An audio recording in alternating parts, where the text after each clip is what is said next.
Hello and welcome to a brand new episode of the Daily Debate. My name is Ahmed Nader and tonight we'll be focusing on the Suez Canal Economic Zone, the economic importance of it, as well as the strategic potential for the future regarding the economy and the development of the Suez Canal in specific and Egypt in general. But we'll be starting straight away with the main top stories for today, which took place on Sunday, and we will be starting with the presidential activities of His Excellency President Abdel Fattah al-Sisi on Sunday. President Abdel Fattah al-Sisi on Sunday met with Prime Minister Mustafa Madbouli and the head of the Micro, Small and the Medium Enterprises Development Agency.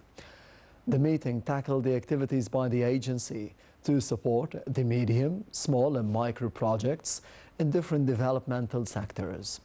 It also probed the agency's role in implementing the mega national projects, notably the Decent Life Initiative for developing the rural areas, as well as the national program to convert the vehicles into gas-powered.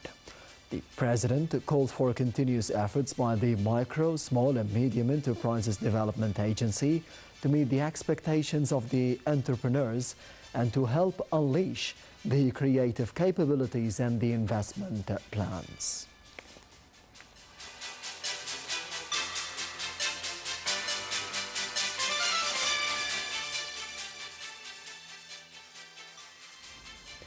And still with President Abdel Fattah al-Sisi, who held another meeting to follow up on developing the educational system in the country. At the meeting with the Prime Minister Mustafa Madbouli, Minister of Education Rida Higazi and the Egyptian Military Academy Director, the President gave directives over the continuous focus on upgrading the human resources and the teachers' abilities as part of the state's strategic plans to develop the educational process in all its elements. President al-Sisi stressed the importance of training the school principals to the highest technical standards in order to equip them for the great responsibility of educating students.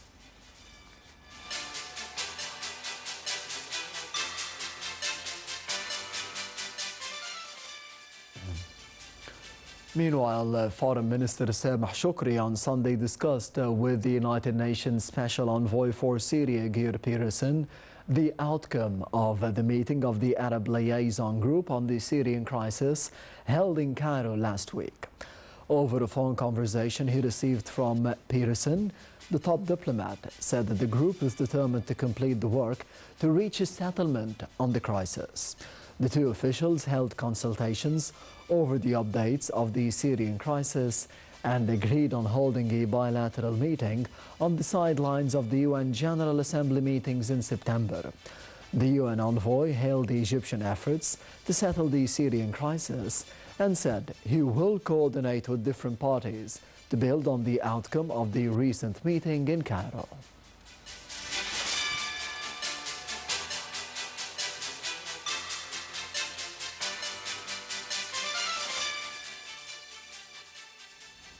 And regarding the foreign affairs as well, Egypt welcomed the Libyan joint communique released in Benghazi that asserted the Libyan nationality nature of any political track or the inter-Libyan dialogue.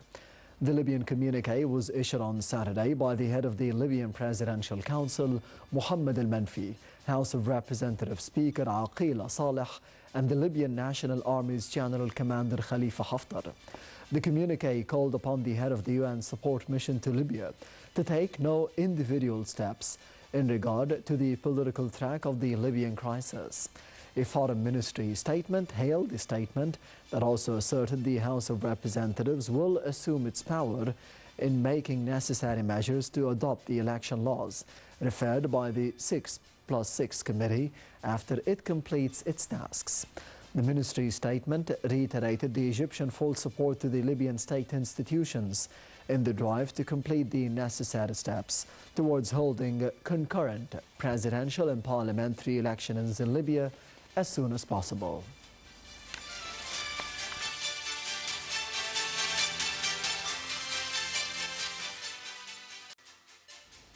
And Cairo calls for calm in Cyprus and for seizing any measures that could ignite the tension between the island's two parts.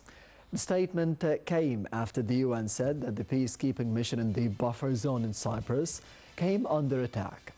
In a statement, the foreign minister stressed the importance of respecting the UN mission's mandate and related decisions by the UN Security Council. It also said that any actions that would contribute to heightened tensions and change of the status quo at the ceasefire line and the buffer zone must be stopped. It said that Cairo backs a comprehensive settlement of the Cyprus issue in accordance with the Security Council decisions.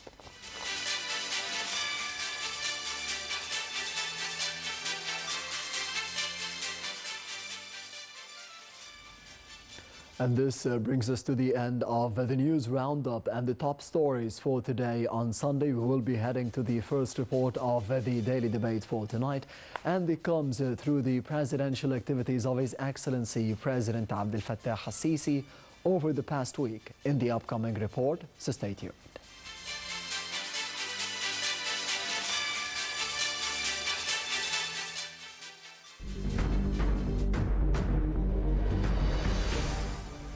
President Abdel Fattah al-Sisi views the latest work of upgrading the area of Ain Shams University hospitals and turning it into a global medical city in the heart of Cairo.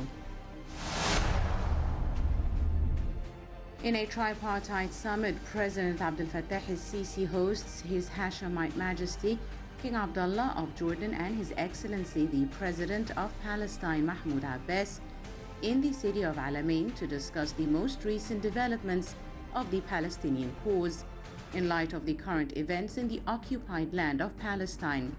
They also go through regional and international state of affairs related to this. President Abdel Fattah al-Sisi arrives in the city of Saloum in Matruh Governorate in an inspective tour to meet with locals and tribe chiefs. President Abdel Fattah al-Sisi follows up on the state's plan to update the area of historical Cairo.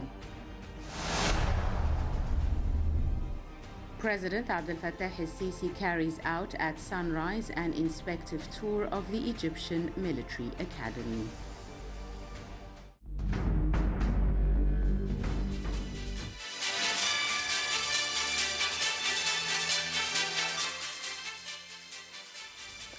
Welcome back. You're still watching the daily debate. As we did see in the past report, the latest activities of His Excellency President Abdel Fattah al-Sisi in the past week. We will be heading to the main topic for the daily debate for tonight, and it comes from the Suez Canal Economic Zone's East Port Said port, which received the first green fuel vessel in the world over the past few days. We'll be having more details regarding such an incident, which is the first in Egypt, in Africa, the Mediterranean, the Arab world.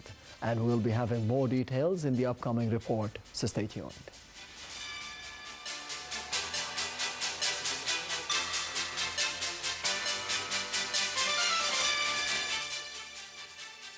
The Suez Canal Economic Zone has announced the arrival of the first container ship powered by green fuel in the world, and the vessel started its path from Asia, passing to Africa through Egypt and from here to Europe. The container ship arrived at the East Port Said port, which is ranked among the 10 most important ports in the world according to the world's latest report, which reflects the confidence of shipping lines in the Suez Canal Economic Zone ports, particularly due to the remarkable development of them and Egyptian ports in general as a ramification of Egyptian economic strategy for developing national capabilities and maximizing their utilization. East Port Said Port, which is affiliated to the Suez Canal Economic Zone, is witnessing the largest share of development works. These efforts are reflected in the performance indicators of the port. At the Suez Canal Zone signed contracts for the entire spaces of the port's berths, and there are underway expansions to attract other projects in addition to the integration between the port and the industrial zone in East Port Said, which is equipped to receive several mega projects in the upcoming period. East Port Said Port has received the first container vessel that runs on green fuel, owned by the Danish Container Shipping Company. The vessel passed by the Egyptian port during its journey from Asia, passing by Africa to Europe.